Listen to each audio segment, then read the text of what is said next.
In today's show of Locked On NBA, we're going to be talking to John Karalis of Locked On Celtics about Brad Stevens as the new GM and all the moves he's made already. It's all coming up. Get ready.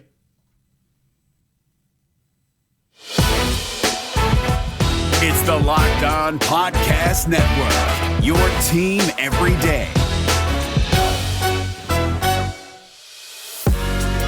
You are Locked On NBA, your daily NBA podcast.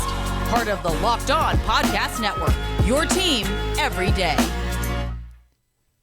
Hi guys, and welcome to another episode of Locked On NBA. I'm your host, Josh Lloyd, and we're going to be talking Boston Celtics because they've made trades. They've made plenty of trades already this offseason. So let's talk to John Karalis of Locked On Celtics about what's Brad Stevens doing, being so active early on, and what this means for the Celtics as they move forward. So here is the host of the Locked On Celtics podcast. You saw him on Locked On NBA's live NBA draft coverage the other day. John Karalis is here with me. John, first of all, congratulations on the NBA draft show. It was awesome to be a part of, but awesome to watch you do your thing for 5 hours or so, whatever it was the other day. Six. Not that I'm counting. Sorry, 6 hours. But let's talk Boston Celtics because we know that there was a change. Danny Ainge out as GM. Brad Stevens in to replace him. And since he's been in as GM, there has been 3 trades executed by the Celtics, which honestly, for this time of year, is quite a lot, especially involving players. Now, the immediate jump to conclusion that you can have is that Brad Stevens has gone, right, I've coached these guys, and I know who I want out of here. So you're Tristan Thompson out straight away, Kemba Walker gone in exchange for Al Horford. Is there any... I don't know if truth is the right word to that, but is there any, is that accurate in any sense that Stevens has just come in and said, well, I know what this roster is, so I am now remaking it for what I want? Yeah, I think there were some obvious moves. He's made the obvious moves that we were talking about. And because of the NBA calendar year, he made them before the year flipped to take advantage of some things that were beneficial to the Celtics. But we knew Kemba Walker was going to have to move. But doing that before the calendar flipped allowed the Celtics to trade this year's draft pick and then move forward and still have all of their draft picks available to move in a bigger deal. The Jason Richardson trade, by doing it now, they were allowed to fit his salary into the Gordon Hayward traded player exception. If they had waited a week, he wouldn't have fit into the traded player exception. So that allowed them to make this move. So this is why Brad Stevens is active at a time where most teams aren't active, because he had an extenuating circumstance and he knew that Tristan Thompson had to go. So he made that deal. That's not official yet. But once that becomes official, he will have accomplished a lot of the goals that the Celtics already set out. Move Kemba, clear cap space, move Tristan Thompson, and let's move forward and now see where the Celtics sit and what holes they need to fill.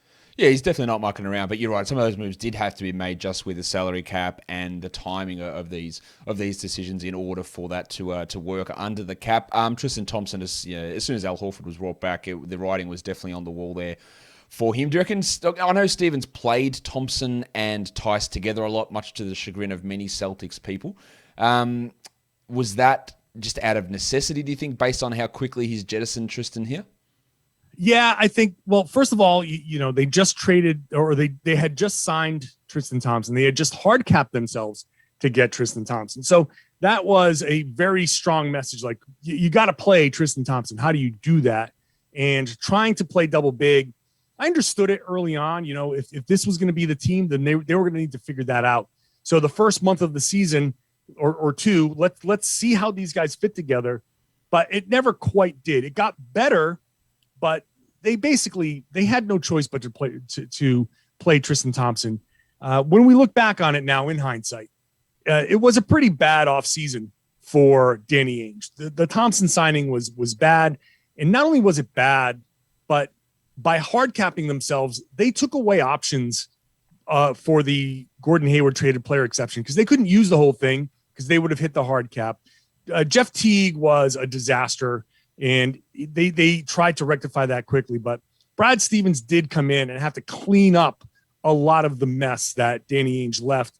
I understand the short turnaround caused some of that, but it's a mess nonetheless. Now, in terms of what they got back for Tristan Thompson, we have Chris Dunn and Bruno Fernando and a second-round pick coming back from the Atlanta Hawks. We know that Al Horford and Moses Brown came in exchange for Kemba Walker, but Moses Brown is very quickly on his way out. Abe Simpson at the strip club type GIF move. He's straight on his way back out in exchange for Josh Richardson. And there's something that I've seen mentioned in a few places, John, and you can pour water on this if you like, but the Celtics, the players that they brought in here, Chris Dunn, defensive-minded guard. Josh Richardson, defensive-minded guard. Does this mean anything for the future of, say, Marcus Smart on this team, who there has been rumors that maybe he could be someone that they do look to move on? Of course, the Celtics don't really have a point guard at this point, so he could just be lined up as their starting point guard, but getting Richardson and Dunn in, who both play that similar defensive guard sort of role, it is a little curious to get both those players in. Well, look, neither of those guys is as good as Marcus Smart overall at this point. So certainly not Chris Dunn. So I can't imagine anybody having seen the body of work from Chris Dunn, the injuries and all of that, and said all of a sudden, hey, this is the Marcus Smart replacement. I think this is the Marcus Smart backup. When you look at it, you got Smart as your starting point guard. The backup is Peyton Pritchard, who had a nice rookie season, but he's small. And so if you need a shooter, a guy who can pull up from 30 feet, he's working on that. He's done that a little bit. But if you need to go big and defensive, then you can put Marcus Smart, Chris Dunn, Jason Richardson. You go small, super small, but with a great defensive lineup. Of those three, Jason Tatum and Jaylen Brown. Now, if you're really trying to make another team match up with you, you're putting a lot of pressure on them. If your other team has a big that is questionable, maybe a little mobile, but not quite, that's going to put a lot of pressure on that team, and the Celtics will have a lot of defensive options. I think that Brad Stevens is giving Ime Udoka, a defensive-minded head coach, a lot of defensive options. And in lieu of a bunch of scoring, you're going to get your scoring from Tatum and Brown and some other options just off of them.